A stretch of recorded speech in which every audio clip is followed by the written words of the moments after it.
श्रीमते वराहमहादेशिकाय नमः। श्रीमते रंगरामानुजमहादेशिकाय नमः। श्रीमते वेदान्तरामानुजमहादेशिकाय नमः। श्रीमते निगमान्तमहादेशिकाय नमः। श्रीमते भावदेवाश्चकाराय महादेशिकाय नमः। श्रीमते बगुलभूषणमहागुरवे नमः। श्रीतरङ्गमनन्दिनी हेमाब्ज नायिका समेत श्रीदेवनाथपरब्रह्मणे नमः। श्री अलर्मेल्मङ्का नायिका समेत श्रीनिवासपरब्रह्मणे नमः। श्रीमान् वेङ्कटनाथार्य कवितार्किककेसरी वेदान्ताचार्यवर्यो मे सन्निधत्तां तदाहृति। சீரொன்றுதோப்புல் திருவேங்கடமுடையான் பாரொன்றச் சொன்ன பழமொழியுள் ஓரொன்று தானே யமையாதோ தாரணியில் வாழ்வார்க்கு வானேரப் போமளவும் வாழ்வு. ஸ்ரீமதே நிகமாந்த மகாதேசிகாய நமஹ. சுவாமியினுடைய பரிபூர்ணமான அனுகிரகத்தாலேயும் தயாதேவியினுடைய கிருபா கடாட்சத்தினாலேயும் அந்த தயாதேவியை பற்றியதான இந்த தயாசதகம் என்ற கிரந்தத்தை நாம் அனுபவிச்சுருக்கோம். 76 ஸ்லோகங்கள் பர்யந்தம் நமக்கெல்லாம் ஒரு பலிதமாயிருக்கு. 76வது ஸ்லோகத்திலே சுவாமியுடைய திருவுள்ளம் என்னன்னாக்கா, இந்த ஜீவாத்மாக்களுக்கு திருமலையிலே வீற்றிருக்கக்கூடியதான அந்த சீனிவாசன் ஒரு அமுதக்கடலாய் இருக்கான்னு சொன்னார். சம்சார சாகரத்திலே உழன்று பாபங்களை செய்கின்றதான இந்த ஜீவாத்மா ரொம்ப பயந்துன்னு இருக்கான். அந்த பீதியை தாபங்களை தொலைக்கிறதுக்கு சரணாகதி என்ற ஒரு உபாயத்தை அனுஷ்டானம் பண்ணுறான். அந்த சரணாகதிக்கு ஒரு ஸ்நானம்னு சொல்கிறா, அது அகமருஷ்ண ஸ்நானம்னு சொல்கிறா பெரியவா. இப்படி பாவங்களையெல்லாம் தொலைத்தவனுக்கு பெரிய புருஷார்த்தமான ஸ்ரீ வைகுண்டலோகம் கிடைக்கணும். அதற்கு இந்த தயாதேவி உபாயம் பண்ணுறா. அந்த வைகுண்டலோக பிராப்திக்கு பூர்வமாக இந்த தேக அவசானத்தின் அதுக்கு முன்பு இவனுக்கு சில கைங்கரியாதிகளை பெரிவா நியமிச்சிருக்கா. பாகவத்து ஆச்சாரிய கைங்கரியங்கள்லாம் நியமனம் பண்ணுறா. அப்பேற்பட்டதான கைங்கரியங்கள் இவனுக்கு பிராப்தமாகி இவனுடைய அந்த புருஷார்த்தத்துக்கு முன்பே இவனுக்கு ரொம்ப சுவானுரூப ஆனந்தம் ஏற்படுறது, பரமபோகத்தை அனுபவிக்கின்றான். அதற்கு தயாபிராட்டிய முக்கிய காரணம் அப்படின்னு தேசிகன் அந்த 76வது ஸ்லோகத்திலே சாய்ச்சிருக்கார். இன்றைய தின ஸ்லோகம் 77வது ஸ்லோகம். அனிதரதுஷாம் அந்தர்மூலேப்யபாய பரிப்ளவே கிருதவிதனகா விசிஞ்சைஷாம் கிருபேயமவஷ்யதாம் பிரபதனபல பிரதச்சேத பிரசங்க விவர்ஜிதம்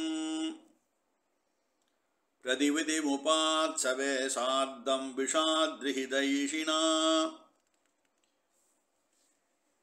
இதில் 77வது ஸ்லோகம். பெருமாளுக்கு பிரபதன சுலபன்னு பேர். பிரபத்திய பண்டத்துக்கு சுலபமானவன்னு சொல்லலாம். தத்பூர்வம் இவன் பிரயோஜனாந்தரங்கள், இந்த ஜீவாத்மாக்கு என்ன பிரயோஜனம் அப்படின்னா, ரொம்ப தர்மார்த்த காமம் மோட்சம் சொல்லாலே இந்த அர்த்த காமங்கள்லாம் இருக்குது. இதெல்லாம் யாரு கொடுப்பான்னா இதர தெய்வங்கள் கொடுக்கும். இதர தெய்வங்களை இவன் அணுகாமல் பிரயோஜனாந்தரங்களை அதை விருப்பப்பட்டு ஆசைப்பட்டு போகாமல் நீயே சரண் என்று அப்படின்ற ரீதியிலே உன்னையே சரணாக பற்றுகிறவர்களுக்கு அவ பண்ணுகிற இந்த கர்ம வசம் இருக்கே, அவ பண்ணுகிற பாபங்கள் பிராரப்தம் கர்மம்னு சொல்றா. அந்த கர்மத்தாலே தெரிஞ்சும் தெரியாமலும், அதாவது தெரிஞ்சு பண்ணுறா புத்திபூர்வமான பாபங்கள், நன்னா தெரியும். மல விசர்ஜனம் பண்ணிட்டு வந்தாக்கா காலல் உணவுன்னு தெரியும். இடது கையில் சாப்பிடக்கூடாதுன்னு தெரியும் எல்லாருக்கும். சில சமயங்களில் அந்த தர்மம் மீறப்படுறது. அப்படி சில பாபங்கள் நமக்கெல்லாம், நான் ஒரு உதாரணத்துக்கு மட்டும் சொல்கிறேன். அந்த மாதிரி புத்திபூர்வமான பாபங்கள் நேர்ந்தாலும் இவர்கள் பண்ணின அந்த சரணாகதி, அந்த உபாய அனுஷ்டானம் இருக்கே, அந்த சரணாகதியை இந்த தயாதேவி ஞாபகம் வச்சுண்டு இவன் தர்மத்தை மீறினானே, தர்மானுஷ்டானத்தை மீறிட்டானேன்னு அவன் பேர கோபப்படாமல் கோபரகிதையாய் நம்மள மாதிரி ஜீவாத்மா பண்ணக்கூடியதான ஆபதார அந்த அபராதங்கள்லாம் இருக்கு இல்லையா, இப்படி பண்ணால் அபராதங்கள் பண்ணால் நிச்சயமாக நமக்கெல்லாம் ஒரு தண்டனை கிடைக்கும் இல்லையா? நிச்சயமாக தண்டனை உண்டு.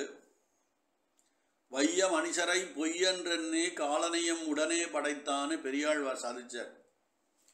வந்தவாயெல்லாம் போய் தான் ஆகணும். அதனால் யமதர்மனை பெருமாள் படைச்சிருக்கேன்னு சொல்கிறா. இப்போது அதர்ம ரீதியிலேயும் அனுஷ்டான ரகிதனாக இருக்கக்கூடியவாளை நம்மளை மாதிரி இருக்கக்கூடிய ஜீவாத்மாக்கள் சரணாதி பண்ணிட்டும் தப்பு பண்ணுறோம், நிறையா தப்பு பண்ணுறோம். நம்ம ஆச்சாரியத்தை துவேஷம் பண்ணுறோம், வெய்யறோம், பாகவத அபச்சாரப்படுகிறோம். இது எல்லாம் பொறுத்துண்டு ஒரு க்ஷணமாத்திர வியாஜமான அந்த சரணாகதியாகிய உபாய அனுஷ்டானத்திற்கு அதை காரணமாக நம்மளையெல்லாம் யமனுக்கிட்ட அனுப்பாமல் தடுத்து சரணாகதியின் பலனாக மோட்சத்துக்கு ஒரு விக்னமும் வராமல் இருக்கும்படி நம்ம தயாதேவியானவள் என்ன பண்ணுறா அப்படின்னாக்கா, இந்த திருமலையிலே எழுந்தருள் இருக்கும் திருவேங்கடமுடையான் அவனுடைய தானும் கலந்துண்டு ஹிதைஷினாம்னு சொன்னார். அந்த பாபங்கள் கழிவதற்கு வேண்டிய, பாபம் கழினா என்ன பண்ணணும், ஒரு சரணாகதி ஒருத்தன் பண்ணிட்டான், ஏதோ பாபம் பண்ணுறோம், தெரிஞ்ச புத்திபூர்வமாக ஒரு பாபம் பண்ணிட்டோம், ஏதாவது ஒரு பிராயச்சித்தம் தேடணும் அதுக்கு இல்லையா? ஐயோ சுவாமி நான் பண்ணிட்டேன்னு மனசு வருத்தப்படணும்.